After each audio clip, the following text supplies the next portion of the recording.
Hi everyone, welcome back to my channel. मैं हूं शिवानी। आज है फ्राइडे और फ्राइडे को मेरे चैनल पे आती है कमेंट चर्चा की वीडियो। ये मेरी एक ऐसी सीरीज़ है जिसमें आप लोगों के भेजे गए जो कमेंट्स होते हैं, उनमें जो क्वेश्चन आपने भेजे होते हैं उसको मैं पिक करके उस पर रिप्लाई देती हूँ। आज भी मैंने काफ़ी सारे कॉमेंट हैं जो पिक करे हुए हैं लास्ट कॉमेंट चर्चा की वीडियो से। एक एक करके मैं उन पर आपको रिप्लाई दूंगी, लेकिन उससे पहले आपको बता दूँ, आप भी मुझसे कुछ पूछना चाहते हैं तो इस वीडियो के नीचे कॉमेंट सेक्शन में जाके आप मुझसे पूछ लेना। और मेरे चैनल पर रहने के लिए सब्सक्राइब कर लीजिए, मेरी सारी वीडियोज़ देखिए और पसंद आए तो लाइक भी कर देना।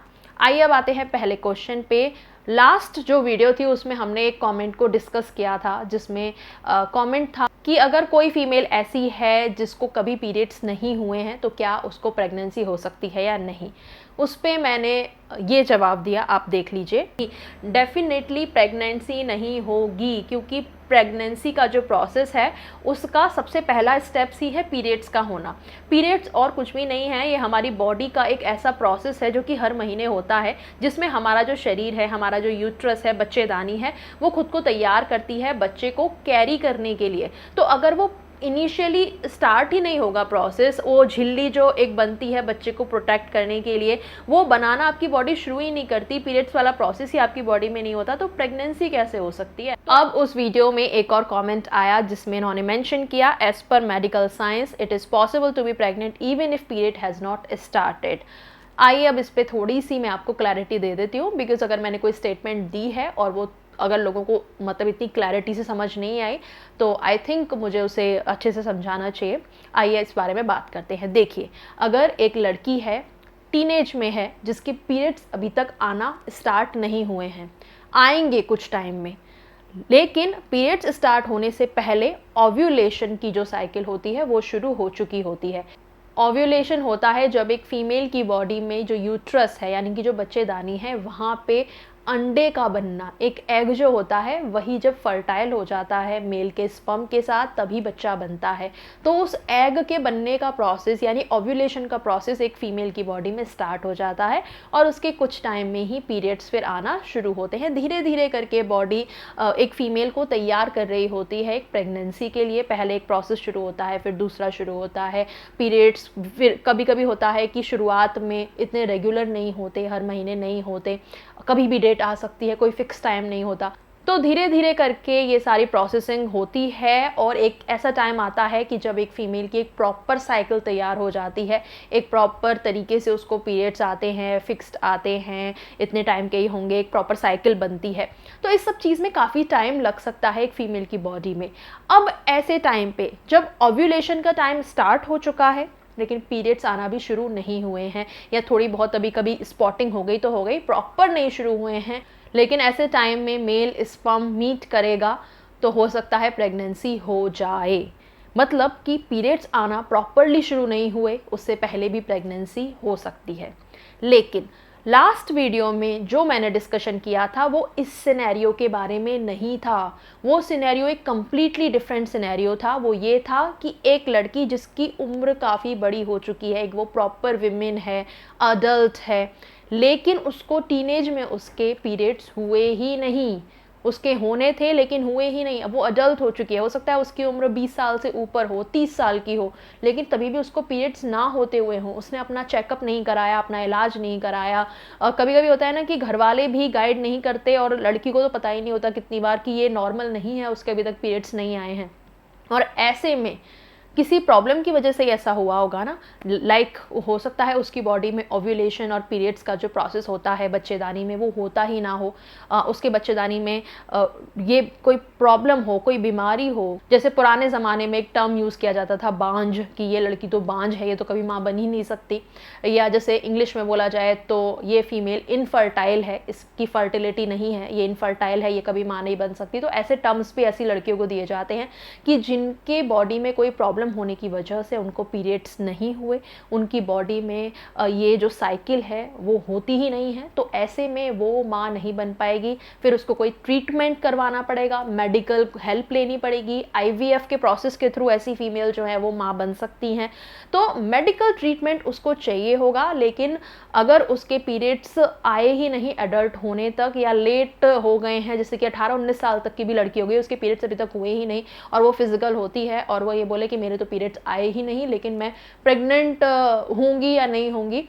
तो ऐसे में बिल्कुल भी श्योरिटी नहीं है, और मोस्टली चांस यही है कि हो सकता है उसकी बॉडी में कोई प्रॉब्लम है, पीरियड्स उसके नहीं हो रहे हैं और प्रेगनेंसी भी उसको नहीं होगी, उसको मेडिकल हेल्प की ज़रूरत है। तो आई होप मैं ये चीज़ क्लियर करने में सफल रही हूँ कि क्या कौन सा केस होता है। सो प्लीज़ मेरी बात को ध्यान से आप सुना कीजिए। जो कमेंट्स हैं मैं यहाँ पे इसीलिए शो भी करती हूँ कि आप पढ़ लें कि एग्जैक्टली क्या पूछा गया है और उसका मैंने क्या रिप्लाई किया है। आइए अब आते हैं नेक्स्ट क्वेश्चन पे। दी, क्या मैस्टरबेटिंग से वेट लॉस होता है क्या? देखिए, मैस्टरबेशन का वेट लॉस से डायरेक्ट कोई लिंक नहीं है कि आपने मैस्टरबेशन किया और आपका वेट लॉस हो जाएगा, नहीं। लेकिन कुछ केसेस में इसका इनडायरेक्ट लिंक हो सकता है। एक वो चेन रिएक्शन कहते हैं ना, कि इस चीज़ करने से ये हुआ, इससे ये हुआ, इससे ये हुआ, इससे ये हुआ, ऐसे एक लिंक बन सकता है चेन रिएक्शन से कुछ केसेस में। ये कौन से केस होते हैं ये भी आपको बता देती हूँ। देखिए, अगर आपको मैस्टरबेशन की लत लग गई है, एडिक्शन आपको हो गया है, आप मल्टीपल टाइम्स दिन में करते हो और रोज़ करते हो, आपको मैस्टरबेशन करे बिना नींद नहीं आ रही है, आपके दिमाग में हमेशा यही चलता रहता है कि कब मुझे अकेलेपन में जाने का मौका मिले और मैं ये करूं, वीडियोस आप इस तरह की देखते हो, इस तरीके का एरोटिक कुछ देखते हो कि आपका मूड बने और आपको वो करना है, आपके अंदर से बार बार बस यही चलता रहता है। तो ऐसे में क्या होता है ना कि आप अपनी लाइफ पे ढंग से ध्यान नहीं दे पाते हो, आप कहीं ना कहीं स्ट्रेस में भी रहते हो, क्योंकि आप फिर बाकी चीज़ों पे ध्यान नहीं दे पाओगे तो उसका स्ट्रेस भी बढ़ेगा, काम पे ध्यान नहीं दे पा रहे हो, स्टडी पे ध्यान नहीं दे पा रहे हो। इसके अलावा खाने पीने का आपका कोई रूटीन नहीं है, प्रॉपर अच्छा खाना नहीं खाते हो, बस जो मिला खाया, क्योंकि ध्यान तो कहीं और लगा हुआ है ना। इसके अलावा प्रॉपर कोई एक्सरसाइज वगैरह का कोई रूटीन नहीं है। तो इस तरीके से ये सारी चीज़ें जो बाकी की आप नेग्लेक्ट करते हो एक लाइफ में, एक हेल्दी लाइफ के लिए जो चीज़ें होनी चाहिए, वो सब चीज़ें अगर आप नेग्लेक्ट कर देते हो एडिक्शन के चलते, तो ऐसे में फिर हो सकता है वो आपकी हेल्थ पे इफेक्ट डाले, आपका उससे वेट लॉस वगैरह भी हो सकता है, आपके बाल झड़ने शुरू हो सकते हैं, आप कमज़ोर फील करो, कमज़ोरी सी अपने अंदर फील करो। तो इस तरीके से ये इनडायरेक्टली आपको इफेक्ट कर सकता है, लेकिन इसका कोई डायरेक्ट लिंक नहीं है कि आपने मैस्टरबेशन किया और आपका वेट लॉस उससे हो रहा है, उससे नहीं हो रहा है। उसकी वजह से जो बाकी चीज़ें आप कर रहे हो, नेग्लेक्ट कर रहे हो अपनी हेल्थ को, अपनी डाइट पे आप ध्यान नहीं दे रहे हो, अपनी लाइफस्टाइल पे आप ध्यान नहीं दे रहे हो, उसकी वजह से आपका वेट लॉस हो सकता है। आई होप मैं इसे समझाने में क्लियर हुई हूँ। नेक्स्ट कमेंट पे आते हैं। मैम, रियल लाइफ में सेक्स टाइमिंग क्या होता है वैसे? क्योंकि ब्लू फिल्म में जितना सेक्स टाइमिंग दिखाते हैं उतना रियल नहीं होता है वैसे। ऑफ कोर्स नहीं होता है, बिकॉज इट्स अ फिल्म, वो शूट किया जा रहा है। जैसे कि मैं भी अभी शूट कर रही हूँ और यहाँ पे क्या हुआ ना, बीच में जैसे कुछ होता है, फॉर एग्जांपल कोई बाइक बाहर से गई, आवाज़ हुई, या मेरे डोर बेल बज गई, कोई आया है घर पे, तो मैं ऐसे बीच में रोक दूँगी, पॉज कर दूँगी और फिर से कंटिन्यू करूँगी। तो ऐसा हो सकता है कि मैं बीच में इसमें कट लगा रही हूँ और आपको पता भी नहीं चलेगा, क्योंकि एडिटिंग में वो पार्ट में कट कर दूंगी। सेम वे में ये तो बहुत छोटी सी बात है, मैं तो बहुत छोटे लेवल पे शूट करती हूँ, ये इंडस्ट्री तो बहुत बड़ी है और यहाँ पे तो और भी चीज़ें होती होंगी, उनका अपना और दिमाग होता होगा चीज़ें करने का। तो ये तो मैं एक मतलब डायरेक्टली ही जज कर सकती हूँ इतना कि वो डेफिनेटली बीच में ब्रेक्स लेते होंगे और वो एडिटिंग के थ्रू उसको जोड़ दिया जाता है। कितनी बार ऐसा होता है कि आप देखो कि पोजीशन चेंज हो गई, वो कैसे हुई? बीच में कट लगा होगा तभी हुई ना। हो सकता है कि एक बार में एक पोजीशन का शूट हो गया, दूसरी बार में दूसरी का हो गया, उसको बाद में उसमें मिला दिया गया।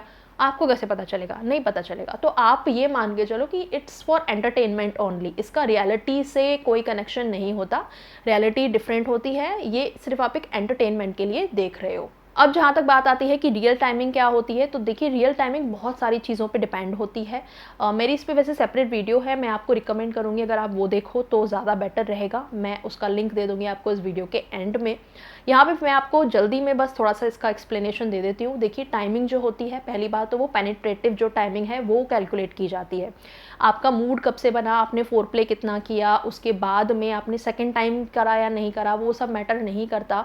आपने जब पेनिट्रेशन किया तब से लेके आपका जो फर्स्ट टाइम में डिस्चार्ज हो गया तब तक की जो बीच का टाइम है वो आपकी टाइमिंग मानी जाती है। अब टाइमिंग भी डिफरेंट हो सकती है। किसी दिन आपने हो सकता है 5 मिनट परफॉर्म किया, किसी दिन हो सकता है आपने 10 मिनट परफॉर्म किया, तो किसी दिन आपने 2 या 3 मिनट किया। अब ये किस चीज़ पे डिपेंड करेगा, आपके पार्टनर से आपको कैसा रिस्पॉन्स मिल रहा है, आपका खुद का कितना मूड है, या उस दिन का आपका किस तरीके का मूड रहा होगा, स्ट्रेस में हो आप या नहीं हो, या क्या सोच रहे हो, बहुत सारी चीज़ों पे डिपेंड करता है। इसके अलावा आपका एनवायरनमेंट कैसा है, कभी कभी आपका बहुत ही एग्जॉटिक वाला एनवायरनमेंट होता है, आप प्लान करते हो, कभी कभी होता है कि एक रैंडमली आप करने लगते हो, कभी कभी हो सकता है आप किसी नशे के इन्फ्लुएंस में होकर कर रहे हो, कभी कभी आप ऐसे ही कर रहे हो, कभी कभी ऐसा होता है कि आप मल्टीपल टाइम्स कर रहे हो एक ही रात में। फॉर एग्जाम्पल आप 2-3 बार कर रहे हो, तो हो सकता है पहले वाली की टाइमिंग कुछ डिफरेंट हो, दूसरे वाले की डिफरेंट हो, तीसरे वाले की डिफरेंट हो। सो बहुत सारी चीज़ों पे डिपेंड करता है टाइमिंग। अब इन सब का मिला जुला के अगर एवरेज टाइम लगाया जाए, सो 5 मिनट का time is your average time, कि अगर आप 5 मिनट भी एक बार में परफॉर्म कर रहे हो, so that is like okay, आपको कोई प्रॉब्लम नहीं है।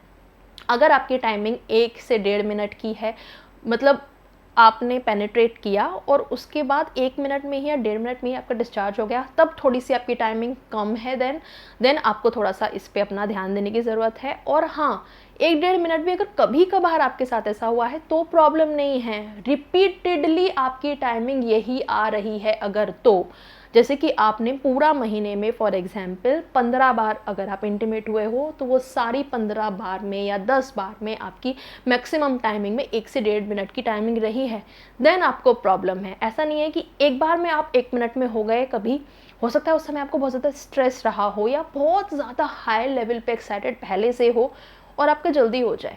अब उसी टाइम में 1 मिनट वाली टाइमिंग के बाद में आपने थोड़ी देर बाद में फॉर एग्जांपल दोबारा ट्राई किया और तब आपकी टाइमिंग जो है वो 5 मिनट हुई या नेक्स्ट डे 5 मिनट रही, तो ये प्रॉब्लम नहीं है, कभी कभार में ऐसा चलता है। सो आई होप ये आपको समझ आए। नेक्स्ट कॉमेंट पे चलते हैं। हाय, मेरी शादी है 2 मंथ बाद, मैं परेशान हूँ, मैं अपनी बीवी को कैसे खुश कर सकूँगा? काइंडली इस पर अगर डिटेल वीडियो बना दो। मैं आज तक किसी लड़की से नहीं मिला, इसलिए मैं परेशान हूँ, कैसे सेटिस्फाई करूँगा? देखिए, आपको इस तरह से सोचने की और परेशान होने की ज़रूरत ही नहीं है। इतना ज़्यादा आप अपने आप को स्ट्रेस दोगे तो डेफिनेटली आपसे परफॉर्म नहीं होगा, क्योंकि अभी तो आपको 2 महीने पड़े हैं, आप खुद बोल रहे हो शादी को, और अभी से आप इन सब टेंशनों में हो, देन आप नहीं कर पाओगे। कितनी बार होता है कि स्ट्रेस की वजह से इरेक्शन ही नहीं आता आपको, तो इरेक्शन ही नहीं आएगा तो कैसे परफॉर्म करोगे? और परफॉर्म करने लगोगे तो इतनी एंग्जाइटी आपके अंदर, परफॉर्मेंस एंग्जाइटी भर जाएगी ना कि कैसे होगा कैसे होगा, क्या होगा, कर ही नहीं पाओगे आप एकदम ये सब चीज़ों की टेंशन छोड़ दो। अगर आप एक हेल्दी इंसान हो, आप अच्छा खाना खाते हो, अच्छी डाइट आप लेते हो न्यूट्रिशन वगैरह वाली, आप थोड़ा बहुत एक्सरसाइज कर लिया करो, अपने माइंड को थोड़ा सा स्ट्रेस फ्री रखा करो, खुश रहा करो, कोई प्रॉब्लम आपको नहीं होगी। जैसा हमारा लाइफ स्टाइल होता है ना, वैसा ही इन सब चीज़ों के ऊपर इफ़ेक्ट पड़ता है। तो अगर आप चाहते हो कि आप अच्छा परफॉर्म करो, तो इन सब चीज़ों पे ध्यान देना शुरू कर दो। 2 महीने बहुत होते हैं अपनी हेल्थ को एक बेटर बनाने के लिए। जंक फूड खाना कम कर दो, फ्राइड फूड खाना कम कर दो, अच्छा हेल्दी फूड खाओ, घर का बना हुआ खाना खाओ, फ्रूट्स खाओ, अच्छी सब्जियां वगैरह जो भी सीजनल चल रही हैं वो खाओ, थोड़ा बहुत एक्सरसाइज वगैरह किया करो। बहुत ज़्यादा ऐसा नहीं है जिम वगैरह आपको जाना है, बस सुबह सुबह जाके जग के एक वॉक कराओ या शाम को एक वॉक कर लो, थोड़ा बहुत भी अपने आप को एक्टिव रखो। तो बस इतना आप कर लोगे ना, उससे ही आपको डेफिनेटली फ़ायदा होगा। और सबसे बड़ी बात, स्ट्रेस नहीं लेना है, पॉजिटिव रहना है। आपकी शादी होने वाली है, उसकी प्लानिंग करो। शादी के बाद बीवी के साथ कैसे मैनेज होगा घर वगैरह, क्या चीज़ें आपकी बकेट लिस्ट में है कि जब आपकी शादी हो जाएगी तो आप करोगे, हनीमून पे कहाँ जाओगे, एक्साइटेड रहो उसके लिए, टेंशन मत लो, डेफिनेटली सब कुछ सही होगा। और अगर आपको ऐसा लगता है कि आप परफॉर्म ठीक से नहीं कर पा रहे हो, और ये पहले दिन की मत सोच लेना, एक दिन आपसे नहीं हुआ तो आपने सोच लिया कि मेरे अंदर कोई कमी है, नहीं। Try try and try. अपने पार्टनर के साथ जितना अच्छा आपका बॉन्ड रहेगा, जितना आप रोमांटिक उसके साथ रहोगे, जितना अच्छा आप फोर प्ले करोगे, उतना ही बेटर आपकी परफॉर्मेंस होती जाएगी। तो पहले दूसरे दिन की परफॉर्मेंस से अपने आप को जज मत करो कि मुझे कोई प्रॉब्लम है। 1 डेढ़ 2 महीने 3 महीने, मतलब ऐसा भी होता है कि 6 महीने तक में जाके एक अच्छी बॉन्डिंग बनती है पार्टनर के साथ में। तो इतना टाइम खुद को दो। और अगर इतने टाइम में भी आपको ऐसा लगता है कि कई महीने हो चुके हैं और वाकई में मेरी टाइमिंग कम है, या मुझे इरेक्शन की प्रॉब्लम है, मुझे इरेक्शन में प्रॉब्लम होती है, तो ऐसे में किसी अच्छे डॉक्टर से जाके, किसी अच्छे सेक्सोलॉजिस्ट से जाके आप कंसल्ट कर सकते हैं और तब वहाँ पे उनके साथ डिस्कस कर सकते हैं। इतना ज़्यादा टेंशन वगैरह अभी आपको लेने की कोई ज़रूरत नहीं है। अब बस अपनी लाइफ स्टाइल को बेटर कर लो। नेक्स्ट क्वेश्चन है, आजकल की लड़कियां नौकरी करने वाले लड़के के साथ ही शादी क्यों करना चाहती हैं? अर्निंग तो और किसी भी तरीकों से कर सकता है लड़का। मुझे ऐसा लगता है कि एक ऐसा मतलब दौर चल रहा होता है कभी कभी जब एक तरीके की हवा चल रही होती है। जैसे कि एक टाइम था जब मैंने पढ़ाई करी थी, कॉलेज में आई थी मैं, तब इंजीनियर्स का बड़ा क्रेज़ था कि engineer engineer engineer engineer engineer लड़का होना चाहिए। उसके बाद में एक दौर आया कि सरकारी नौकरी वाले, मतलब लोग ऐसे पागल थे सरकारी नौकरी लेने के लिए भी, और सरकारी नौकरी वाला लड़का होना चाहिए, दामाद होना चाहिए, उसके लिए भी। अब थोड़ा सा ये टाइम आ गया है कि नहीं भैया, सरकारी नौकरी में कुछ पड़ा नहीं है, पेंशन वगैरह इतनी मिलती नहीं है अब, और लगने भी आसान नहीं है। लोग तैयारी करते रहते हैं, लड़के जो है वो लगे रहते हैं कि सरकारी नौकरी मिल जाए, लेकिन चांसेस बहुत कम होते हैं। तो अब थोड़ा सा अवेयरनेस लोगों में आ रही है, तो उससे अब थोड़ा हट गए हैं। अब आई थिंक अब प्राइवेट जॉब वाला फिर से हवा चली है। एक टाइम ऐसा भी था कि जब बाहर जाके नौकरी करना बहुत ज़्यादा पता नहीं क्या प्रेस्टिजियस माना जाता था, कि अगर लड़का बाहर चला गया है, चाहे वो कैसी भी जॉब कर रहा हो, लेकिन अगर बाहर गया है तो उसकी बहुत ज़्यादा वो है, कुछ बात है उसमें। अब शायद ये वाली चीज़ है कि नौकरी होना चाहिए। नौकरी में क्या एक स्टेबिलिटी है। लोगों को ऐसा लगता है कि अगर कोई लड़का नौकरी कर सकता है तो वो अच्छा खासा एक घर या एक रहन सहन उस तरीके का मेंटेन कर पाएगा। एक और चीज़ ये है कि आजकल सब शहरों की तरफ ज़्यादा भाग रहे हैं। अगर आप छोटे शहर में रहते हैं तो वो लोग कोशिश करते हैं कि अपने से थोड़ा सा हमारा बड़ा शहर हो, उसमें जाके लड़की रहे। बड़े शहर वाले सोचते हैं कि और कहीं और बेटर शहर में चले जाए या बाहर कहीं अब्रॉड चले जाए। तो लोग कहीं ना कहीं इस रेस में हैं कि अपने से बेटर देखना है। तो इसीलिए शायद ये वाली अभी ट्रेंड चल रहा है कि अच्छा मल्टीनेशनल कंपनी में कोई जॉब करता हो लड़का, अच्छे शहर में सेटल्ड हो लड़का। उससे क्या होता है ना, कितनी बार ऐसा भी होता है कि उस लड़के के जो माँ बाप हैं, फैमिली है, रिश्तेदार है, वो कहीं और रहते हैं, और लड़का सेपरेटली, नौकरी वाले लड़कों के साथ आजकल ये है कि वो बाहर जाके नौकरी करते हैं, दूसरे शहर में जाके नौकरी करते हैं, छोटे स्मॉल टाउन से आते हैं, लेकिन सेटल्ड वो इस समय एक बड़े शहर में हो जाते हैं। तो लड़की वाले ऐसा सोचते हैं कि एक तो घर से दूर रहेगी हमारी लड़की, घर वालों की चिक चिक नहीं रहेगी इतनी, कभी कभी आएगी 30 त्योहारों पर, और एकदम शाही ठाट होंगे, उसके अपने घर की मालकिन होगी, लड़का जहाँ पे रह रहा है पूरा सैलरी वगैरह सब कुछ उस लड़की के सामने होगी, उसके हाथ में होगी, अपने घर की मालकिन बनेगी। तो ये वाली थोड़ी सी अभी थिंकिंग चल रही है, और मुझे नहीं पता है कितने टाइम तक चलेगी। हो सकता है फिर से कोई और मतलब चल जाए सीजन, तो चेंज होता रहता है। एक टाइम ऐसा भी था जब बिजनेस वाले लोगों का बहुत क्रेज हुआ करता था। ऐसा कहा जाता था कि नौकरी वाले जो लड़के हैं उनकी तो कभी मतलब निकाल दिया जाएगा, उनकी कोई स्टेबिलिटी नहीं है, उनको निकाल सकते हैं कभी भी।